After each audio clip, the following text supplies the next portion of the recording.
Boa tarde, pessoal. Aqui é o professor Fred, mais uma vez, e hoje nós vamos trabalhar nesta teleaula com material referente ao PET, volume 3, nono ano do ensino fundamental, a sexta semana do material de língua portuguesa. Tudo bem? Vale lembrar que eu sempre deixo à disposição no nosso Conexão Escola, na página virtual, na nossa sala virtual de língua portuguesa, o PDF, a teleaula e o formulário referentes a essa semana. Como eu sempre falo, o objetivo de todas essas teleaulas é exatamente te auxiliar durante a resolução das atividades do PET. E como eu sempre faço, sob sugestão do próprio material do PET, eu faço a pesquisa sugerida por ele para a gente se aprofundar um pouquinho mais no tema sugerido pelo próprio PET. Tudo bem? É uma ação facilitadora para você, essa pesquisa que eu faço, que é sugerida pelo material do PET, para facilitar os seus estudos, tudo bem? E a gente analisa o material do site sugerido, tentando ver as possíveis dúvidas que vocês podem ter, né? Então, a intenção de nos aprofundar nessa pesquisa é exatamente para mais uma informação extra, uma informação a mais, que vai enriquecer e vai auxiliar você durante a resolução do material. Tudo bem? Então, vale ressaltar que o PDF que eu disponibilizei para vocês, da sexta semana do PET, lá no seu Conexão Escola, vai auxiliar você para acompanhar essa teleaula. Por isso, é importante que você esteja, de alguma forma, com o material em mãos para acompanhar a teleaula. E eu sempre aviso para você, quando é o material da pesquisa, que não consta no PET, e quando a gente está analisando o próprio material do PET. Tudo bem? Então, estejam atentos à teleaula. Tá ok? O tema de hoje é a pontuação gráfica, né? Muita gente tem dúvida a esse respeito, então eu achei que é uma aula muito interessante, que vai tirar as dúvidas de todos nós a respeito da pontuação gráfica. Tudo bem? Então, vamos para a teleaula. Tema: pontuação.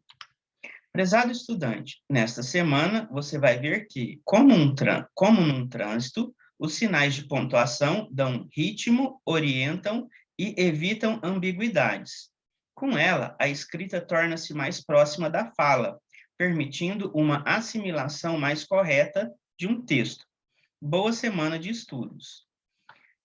O que ele faz a breve apresentação? Lembrando que esse aí é o material do PET, tá bom, pessoal? Então, vamos acompanhar aí. A pontuação indica na escrita várias possibilidades de entonação da fala, além de ajudar na expressão de pensamentos, sentidos e emoções, possibilitando uma compreensão mais clara e precisa da lógica de construção do texto. São sinais de pontuação: vírgula, ponto e vírgula, dois pontos, reticências, ponto de interrogação, ponto de exclamação, ponto final, aspas, parênteses, colchetes e travessão. Tudo bem? Então, vamos lá para a sugestão de pesquisa. Para saber mais, consulte o material.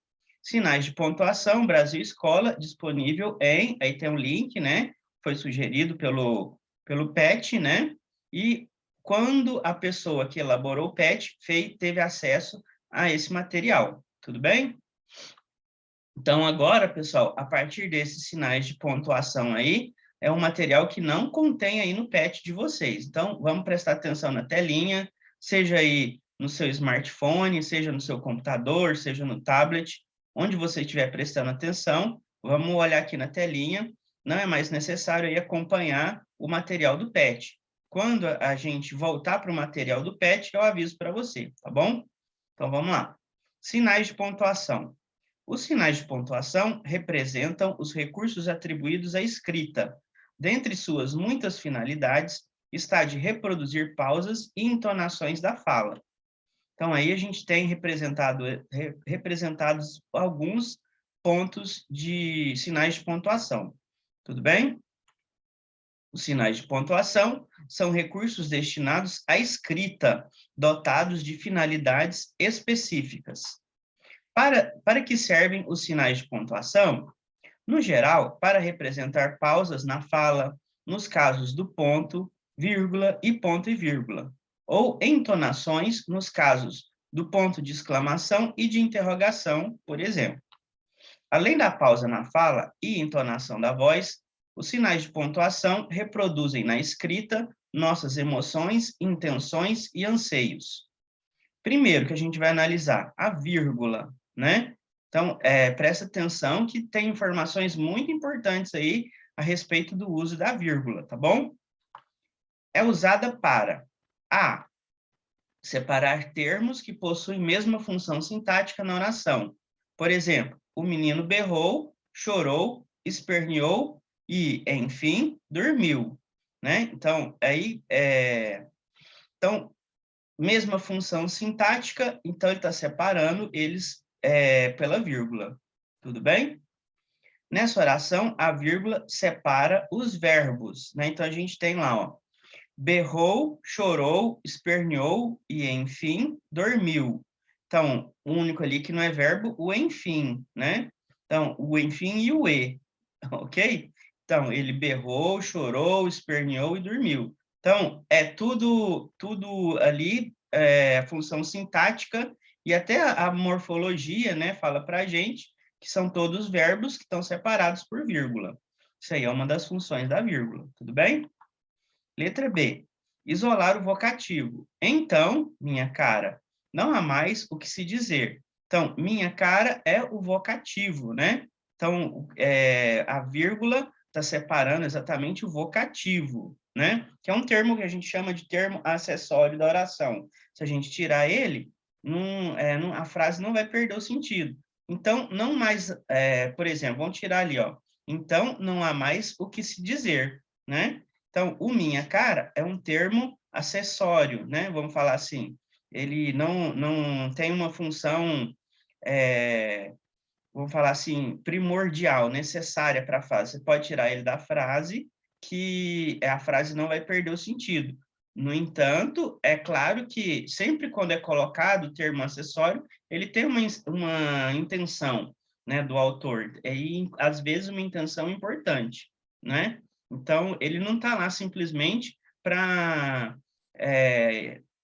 fazer a frase ficar mais bonita, né? Não tá no sentido decorativo. Ele tem uma função, mas não é uma função tão necessária que você pode tirar ele da frase, que a frase continua fazendo sentido, tudo bem? Letra C. Isolar o aposto. João, ex-integrante da comissão, veio assistir à reunião. Então, o ex-integrante da comissão está explicando quem que é o João, né? Mesma coisa do termo acessório lá, ó. O João veio assistir à reunião. Então, o aposto, que a gente chama de aposto explicativo, está explicando quem que é o João. Tudo bem? Quem que é o João? Ex-integrante da comissão, certo? Por isso que ele está entre vírgulas. Tudo bem? Letra D. Isolar termos antecipados como complemento ou adjunto. Então, vamos ver o exemplo aí. 1. Uma vontade indescritível de beber água. Eu senti quando olhei para aquele copo suado. Antecipação de complemento verbal. Ok? 2. Nada se fez naquele momento para que pudéssemos sair. Antecipação de adjunto adverbial. Quer dizer o quê? Onde habitualmente estaria aquele adjunto, por exemplo, ele mudou de lugar. Como ele mudou de lugar na frase, ele é colocado entre vírgulas. Vamos ler a frase na ordem que seria habitual para a gente. Nada se fez para que pudéssemos sair naquele momento. Tudo bem? Aí não precisaria de usar vírgulas. Mas como eu peguei o adjunto e trouxe ele para o meio da frase, aí eu tenho que colocar entre vírgulas. Tudo bem? Letra E. Separar expressões explicativas, conjunções e conectivos. Isto é, ou seja, por exemplo, além disto, pois, porém, mas, no entanto, assim e etc. Tudo bem? Os conectivos, lembrando que uma das funções do conectivo, para quem vai produzir texto, é produzir coesão textual, né? E aí a gente tem que estar atento ao uso dos conectivos e, consequentemente, às vírgulas, o uso das vírgulas. Tudo bem? F. Separar os nomes dos locais de datas. Brasília, 30 de janeiro de 2009. Quando a gente vai escrever data, a gente tem que usar a vírgula, né? Então, outra função da vírgula. G. Isolar orações adjetivas explicativas. O filme que você indicou para mim é muito mais do que esperava. Mesma coisa do aposto explicativo, né? A gente tem orações adjetivas explicativas. Se eu tirar aquele termo ali, a frase principal vai continuar produzindo sentido, né? O filme é muito mais do que eu esperava, né? Aí, qual filme? O que está entre vírgulas está especificando. É qualquer filme? Não, é o filme que você indicou para mim. Tudo bem? Então, por isso que ele está entre vírgulas, tá bom? Ele está especificando que filme que é. Tá ok? Então, continuando.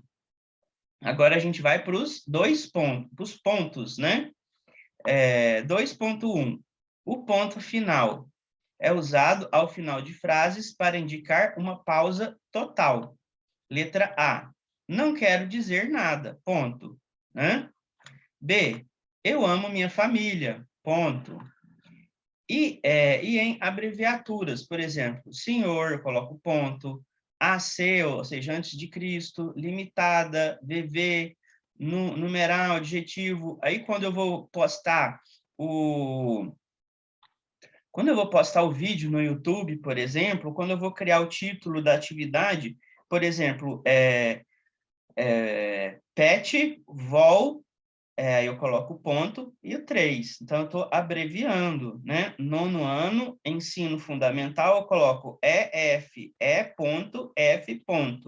Então, é outro uso do ponto final, quando a gente vai fazer, usar uma abreviação, tudo bem? Aí a gente tem que usar o ponto, tá certo? Mas não é ponto final. Então, continuando.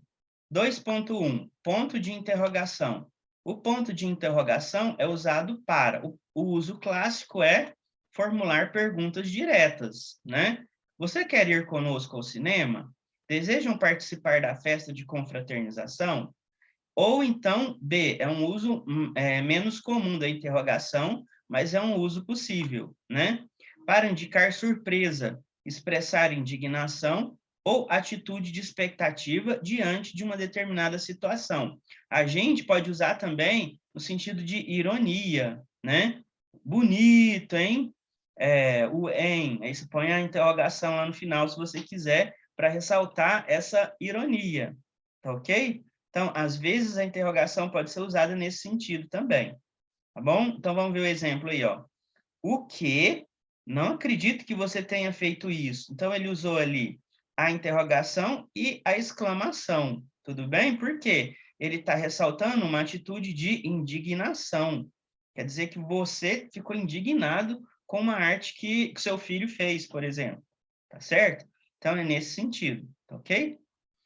Não esperava que fosse receber tantos elogios. Será que mereço tudo isso? Surpresa, né? Ele não está fazendo a pergunta. É o que a gente normalmente chama de pergunta retórica, né? O que é pergunta retórica? É quando você já sabe a resposta, mesmo assim você faz a pergunta, tá ok? Então, será que mereço tudo isso? No caso aí, a pergunta retórica até não se encaixaria tanto, né? Por quê? Porque a pessoa, ela está surpresa, né? Ela recebeu alguma notícia, né? Tantos elogios, então ela ficou surpresa e colocou o ponto de interrogação, tudo bem? Não é que ela está fazendo exatamente uma pergunta, está querendo ressaltar essa surpresa que ela teve, tudo bem? Qual será a minha colocação no resultado do concurso?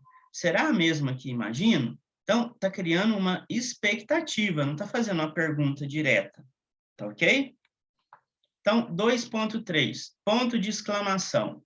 Esse sinal de pontuação é utilizado nas seguintes circunstâncias. A. Depois de frases que expressem sentimentos distintos, tais como entusiasmo, surpresa, súplica, ordem, horror e espanto. Então, exemplo. Iremos viajar. Então, ó, tá entusiasmado. Foi ele o vencedor, surpresa, né? Por favor, não me deixe aqui, súplica. Que horror, não esperava tal atitude, espanto, certo? Seja rápido, é uma ordem. Então, ou então a letra B. Depois de vocativos e algumas interjeições. Vocativo é quando você está chamando alguém, né? Então, a exclamação está dando ênfase nessa chamada que você está fazendo. Então, vamos ver os exemplos. Ui, que susto você me deu! Interjeição, né? Aquele ui ali é uma maneira de tentar representar exatamente a nossa fala, né? É uma expressão muito mais da fala do que da escrita. E ali é uma maneira de tentar representar o que a gente falaria na escrita. Tudo bem? Foi você mesmo, garoto? Vocativo. Então, o garoto está chamando o garoto. Então, vamos reler lá. Ó. Foi você mesmo, garoto. Então, o que que acontece?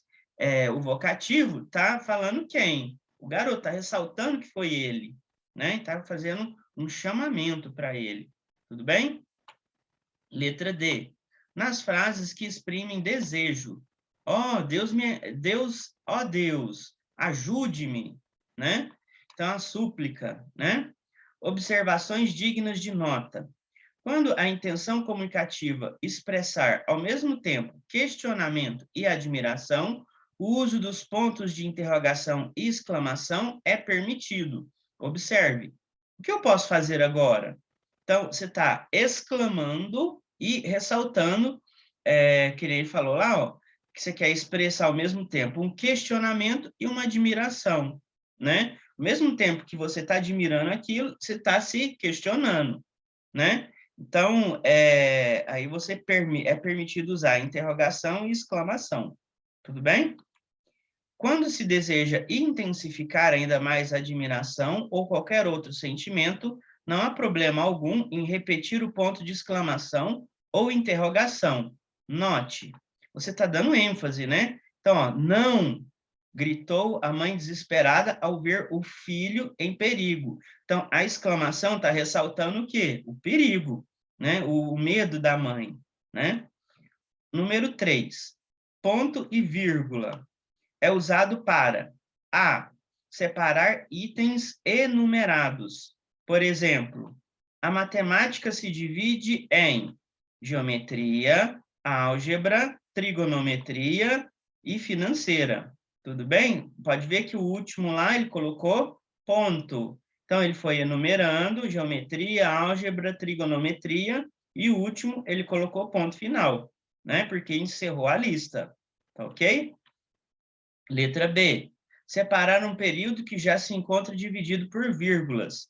Ele não disse nada, apenas olhou ao longe, sentou por cima da grama, queria ficar sozinho com o seu cão, né? Então, sabe aquelas regrinhas da matemática de cochete, parênteses, que vai tudo um entrando dentro do outro? A ideia desse ponto e vírgula aí é o mesmo lá da matemática, né? Então, é como se fosse uma vírgula dentro da vírgula.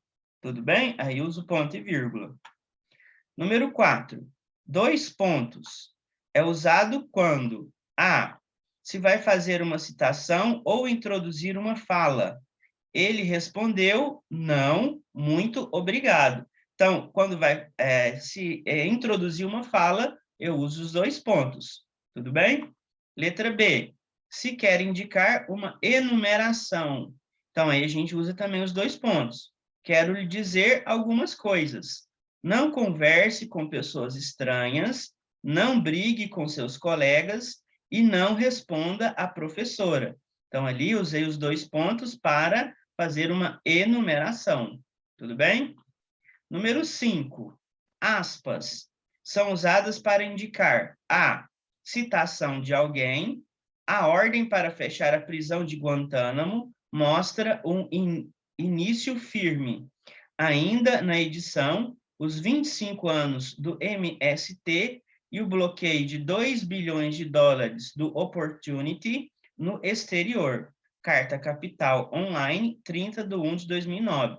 Então, o que está ressaltando aí, que é uma citação, é o que está entre parênteses. Então, tudo que está entre aspas é a citação E exatamente por isso, por ser uma citação, tem que ser colocada entre aspas.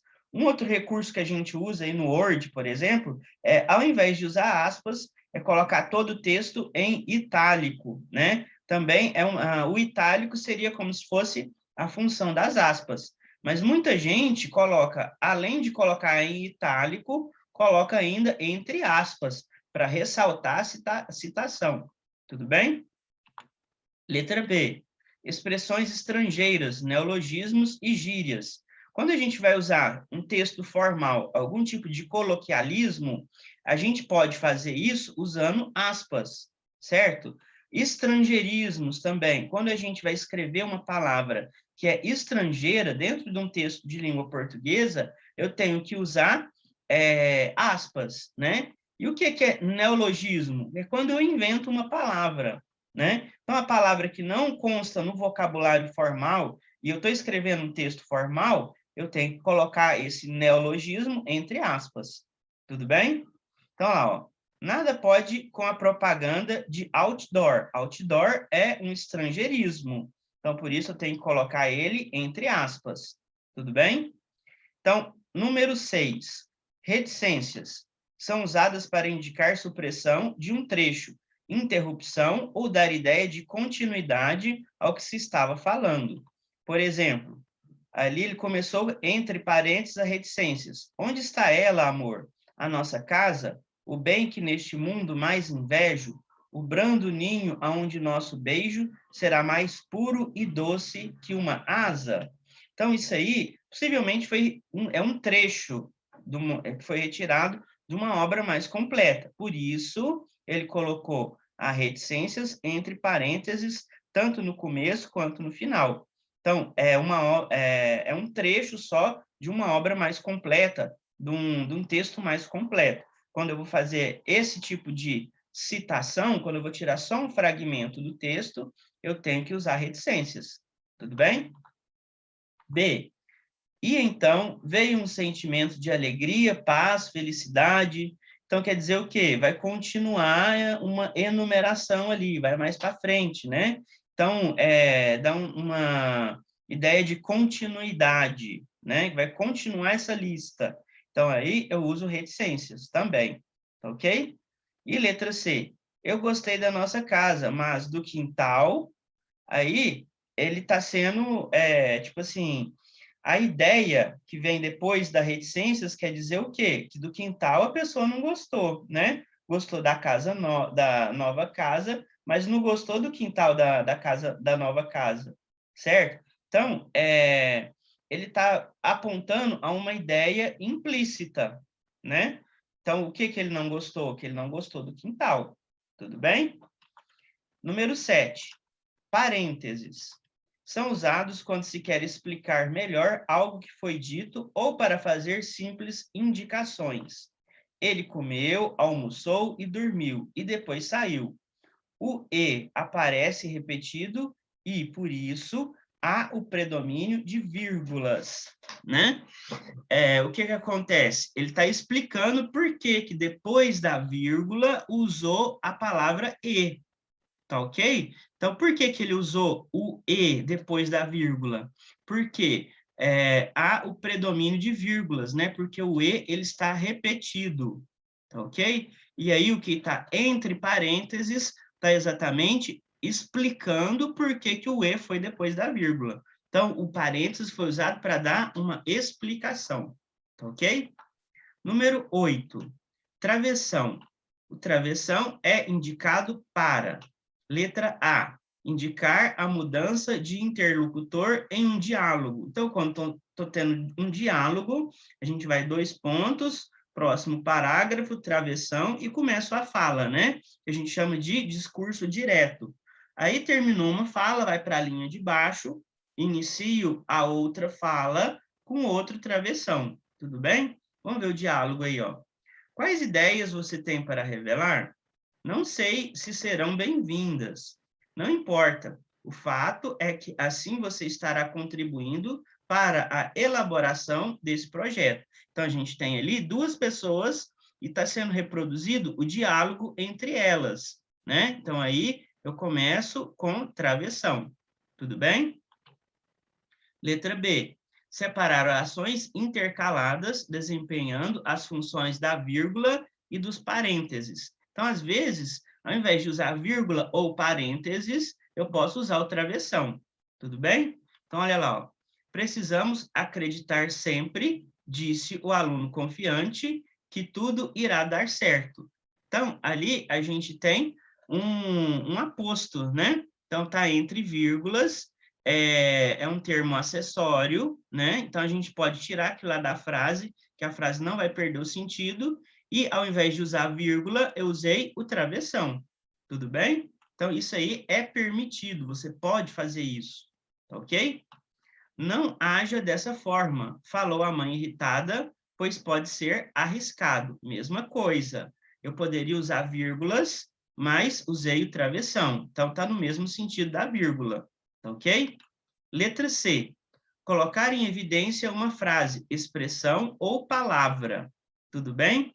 Então, a gente tem: o prêmio foi destinado ao melhor aluno da classe, uma pessoa bastante esforçada. Então, quando a gente está colocando em evidência a frase ou expressão, eu posso colocar um travessão. Tudo bem?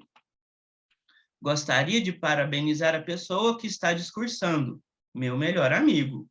Então, ali a gente está reforçando a expressão seguinte com o travessão.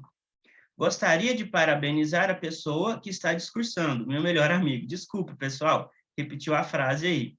Então, Sabrina Vilarinho, graduada em Letras, Vânia Duarte, graduada em Letras, e que é a equipe Brasil Escola. O que eu estou fazendo aí com essa nota, pessoal? Estou ressaltando que eu tirei esse material desse site e estou dando a nota a essas pessoas, tá certo? Foram elas que elaboraram esse material, não fui eu, tudo bem? Então, sempre para você evitar, por exemplo, acusação de plágio, por exemplo, você tem que fazer esse tipo de nota ou citação, para falar que você não é o autor desse material, que foram outras pessoas. No caso, foi a Sabrina Vilarinho e a Vânia Duarte. Tudo bem? Então, vamos lá. Agora estou retornando para o PET, tá certo? Agora a gente vai para o PET, volume 3, nono ano do ensino fundamental, a sexta semana de língua portuguesa, na parte das atividades, tudo bem? Então, abram aí o material, ok? Vamos lá. Atividades. Leia uma notícia abaixo, analisando o emprego dos sinais de pontuação. Congresso debate escolas e famílias com o sociólogo Simon Schwartzman e o cartunista Maurício de Souza. Não sei se a pronúncia do sobrenome do Simon ali está correta, né? Schwartzman, eu acredito que isso aí é alemão, austríaco, né? Mas vamos lá, vamos continuar.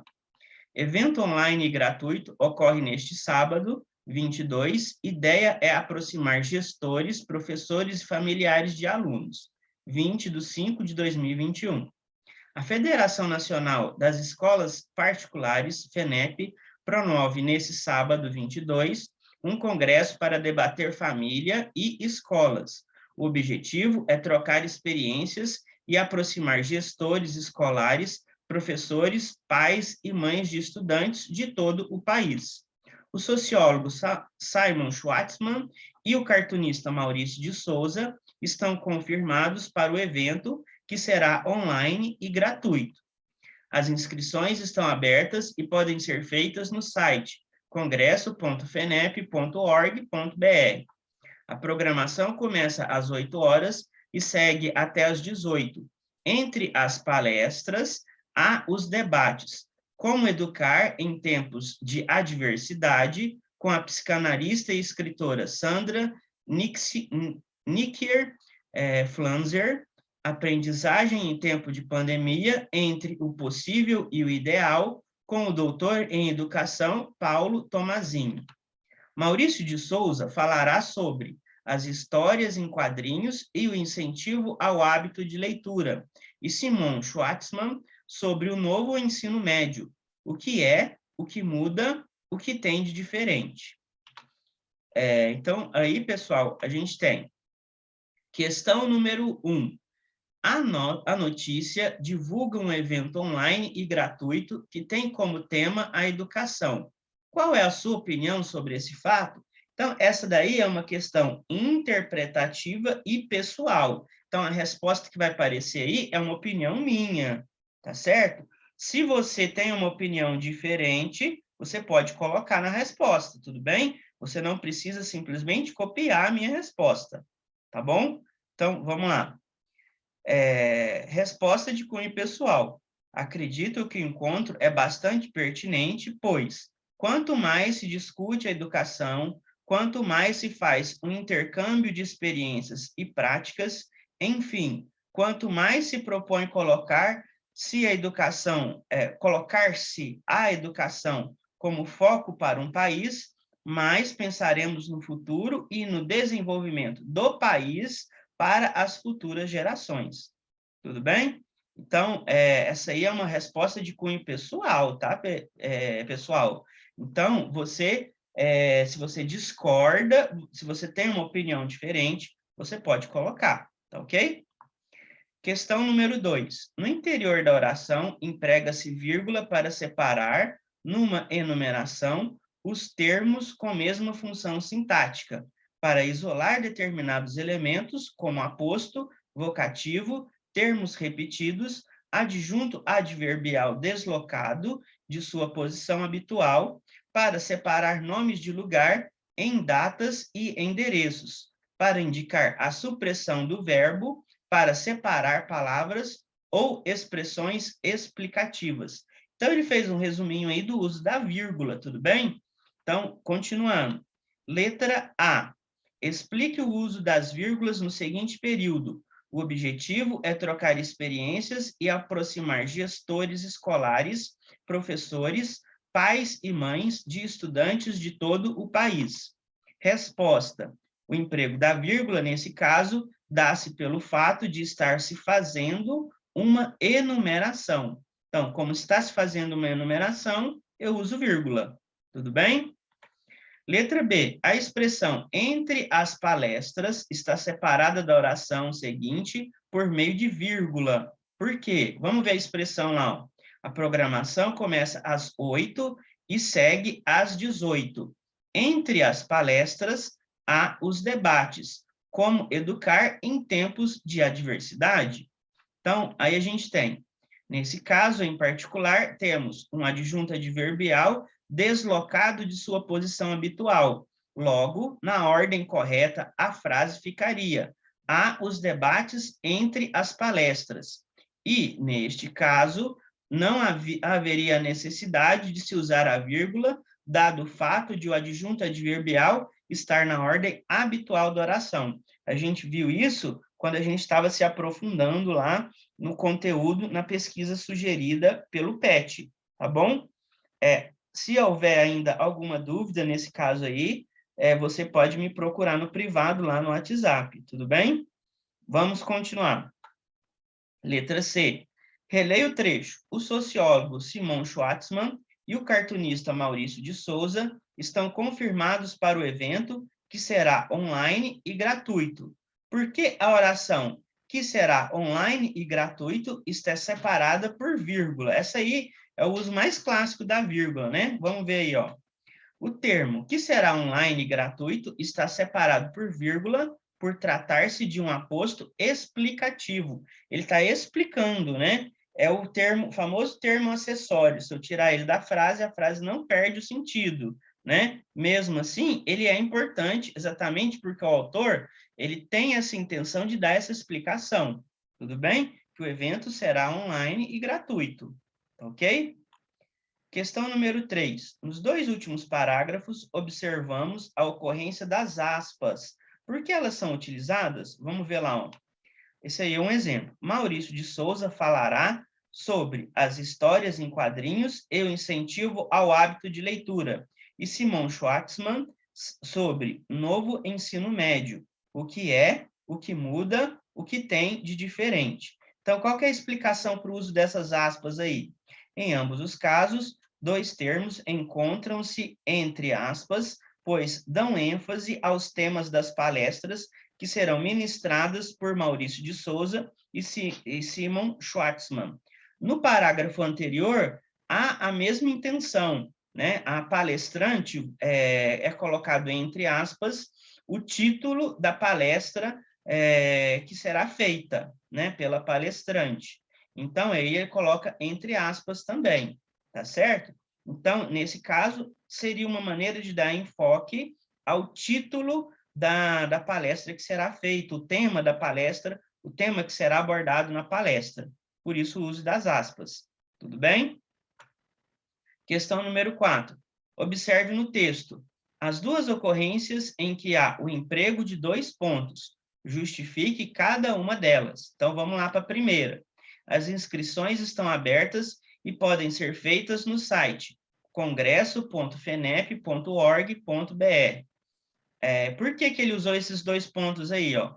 Nesse primeiro caso, os 2 pontos são utilizados, pois irá se fazer uma citação, que, no caso, é o site para as inscrições do evento. Então, se foi feita a citação do site, eu tenho que colocar anterior a essa citação os 2 pontos. Tudo bem? Vamos para o segundo caso. A programação começa às 8 horas e segue até às 18. Entre as palestras, há os debates, como educar em tempos de adversidade. Então, o que aconteceu com aqueles 2 pontos lá?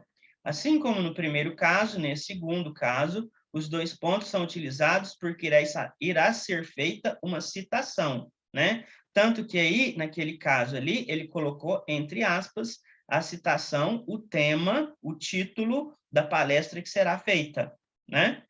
Então, continuando, pessoal. Questão número 5. Explique o uso do ponto de interrogação no texto. Simon Schwartzman, sobre o novo ensino médio. O que é, o que muda, o que tem de diferente. Então, a minha interpretação é que essas 3 perguntas serão respondidas na palestra, né? Então, exatamente isso que será respondido. Por isso que ele fez essas perguntas no título, né? Normalmente, o título até um conselho que eu sempre dou para quem vai produzir a redação e é solicitado que faça um título, é que o título seja a última coisa que você faz quando você escreve uma redação. Exatamente por isso, né? Nesse caso, o título da palestra, ele vai responder essas perguntas durante a palestra dele. Então, se você faz uma pergunta no título, e isso é pertinente, você tem que responder essa pergunta no seu texto. Essa é a intenção de se colocar interrogação no título.